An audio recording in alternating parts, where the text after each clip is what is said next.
जय शंकर के मित्रों, श्री मुंबा देवी ज्योतिष शोध संस्थान में आप सबका हार्दिक स्वागत है। मां भगवती पीताम्बरा का शुभ आशीर्वाद देते हुए आज हम आपको बताने जा रहे हैं महाशिवरात्रि के कुछ विशिष्ट विलक्षण उपाय, जिनको करने मात्र से आपके जीवन में आ रही समस्त बाधाएं दूर होगी, आपका सोया हुआ भाग्य भी जागृत हो उठेगा।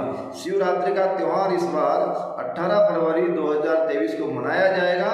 भगवान शिव और पार्वती के विवाह का यह दिन बहुत ही खास होता है। बड़े बड़े तांत्रिक मांत्रिक इस दिन का, इस रात्रि का इंतजार करते रहते हैं, क्योंकि ये 4 रात्रियां बड़ी ही महत्वपूर्ण होती है। कौन कौन सी? ध्यान लगा करके सुनिए आप। काल रात्रि, महारात्रि, नवरात्रि और शिवरात्रि। शिवरात्रि की रात्रि में आप मंत्रों को जागृत कर सकते हैं। शिवरात्रि की रात्रि में जागने का भी आपको फल मिलता है। शिवरात्रि की रात्रि में सोना नहीं चाहिए। शिवरात्रि की रात्रि में जागने का भी बहुत बड़ा विलक्षण फल बताया है। तो हम आपको बताने जा रहे हैं वो कौन से उपाय हैं जिनको करने मात्र से आपकी आर्थिक स्थिति मजबूत होगी, व्यापार बढ़ेगा, संतान प्राप्त होगी और शादी विवाह के योग बनेंगे। महाशिवरात्रि का आपको व्रत करना है। महाशिवरात्रि का व्रत करना है। भगवान शंकर के मंदिर में जाकर के भगवान शिव की पूजा भी करनी है। जल से, दूध से, जिससे भी अभिषेक करने की इच्छा है आप कर सकते हैं। और भगवान शिव की पूजा करने के बाद में कुछ विलक्षण छोटे छोटे उपाय व टोटके मैं आपको बताने जा रहा हूँ, जिनको करने मात्र से आपकी समस्त मनोकामनाएं भगवान शिव प्रसन्न होकर के पूरा करेंगे।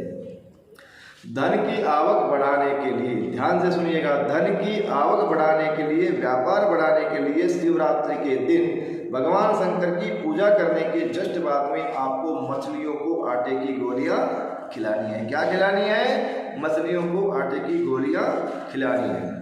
दूसरा उपाय है, जिन जातकों की शादी नहीं हो पा रही है, वैवाहिक विलंब, जिनकी शादी नहीं हो पा रही है, शादी में विलंब हो रहा है, तो पत्नी प्राप्ति के लिए या पति प्राप्ति के लिए भगवान शंकर पर केसर मिश्रित दूध चढ़ाना है। जो लोग केसर वाला दूध नहीं चढ़ा सकते, वो दूध में हल्दी डाल करके भी भगवान शंकर पर चढ़ा सकते हैं। 100% सफलता मिलेगी। शीघ्र ही आपकी शादी के योग बनेंगे। बरकत के लिए, घर में बरकत, व्यापार में बरकत के लिए आपको नंदी बेल को हरा चारा डालना है। शिव जी की पूर्ण कृपा आशीर्वाद प्राप्त करने के लिए आपको 21 बीज पत्रों पर ओम नमः शिवाय लिख करके भगवान शंकर के शिवलिंग पर चढ़ाने हैं। हम आपको दावे से बोलते हैं कि आपकी समस्त मनोकामनाएं पूरी होगी।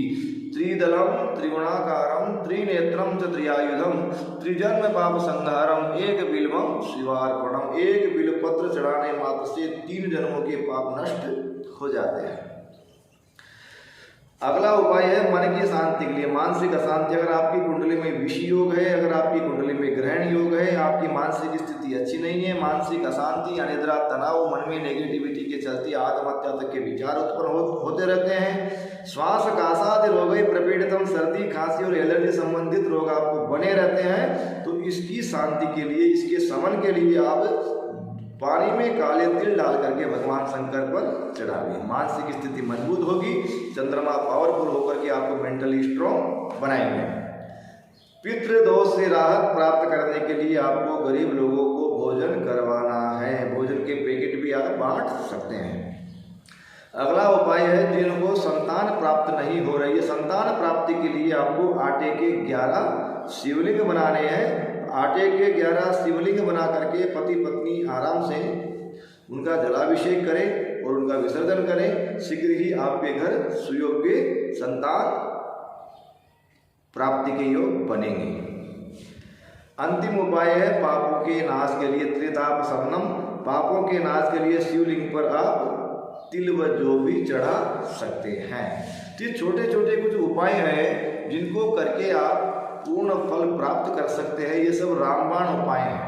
इनके करने मात्र से कार्य की सिद्धि होगी, क्योंकि महाशिवरात्रि की रात्रि स्वयं एक जागृत रात्रि होती है। शिवलिंग के पास दीपक जला करके अगले जन्म में कुबेर बन गए, इस प्रकार का वर्णन और लेख भी शास्त्रों में शिव पुराण में प्राप्त होता है। अब आगे हम बताने जा रहे हैं विषयोग शांति के लिए बड़ा ही अद्भुत दुर्लभ दिन होता है महाशिवरात्रि। जिन जातकों की कुंडली में विषयोग बना हुआ है, जिनकी कुंडली में राहु चंद्र की युति है, चंद्रमा पीड़ित है, तो चतुर्थ प्रहर की पूजा करके आप पूर्ण लाभ प्राप्त कर सकते हैं। अब चतुर्थ प्रहर की पूजा क्या होती है? द्वादश ज्योतिर्लिंग, किसी भी ज्योतिर्लिंग पर, किसी भी शिवालय के अंदर आप 4 प्रहर भगवान शिव की पूजा रुद्राभिषेक करके संपूर्ण फल प्राप्त कर सकते हैं। प्रथम प्रहर की पूजा सायंकाल 6 बजे होगी, भगवान शिव की पूजा होगी, अभिषेक होगा। दूसरी पूजा रात्रि 9 बजे, तीसरी पूजा रात्रि 12 बजे, चौथी पूजा प्रातःकाल ब्रह्म मुहूर्त में 3 या 4 बजे। तो चतुर्थ प्रहर की पूजा का बड़ा ही अद्भुत वर्णन और विधान मिलता है। जय शंकर, शुभाशीर्वाद। आज तक के लिए इतना ही। कल फिर उपस्थित होंगे किसी अलग विषय के साथ में। राम राम।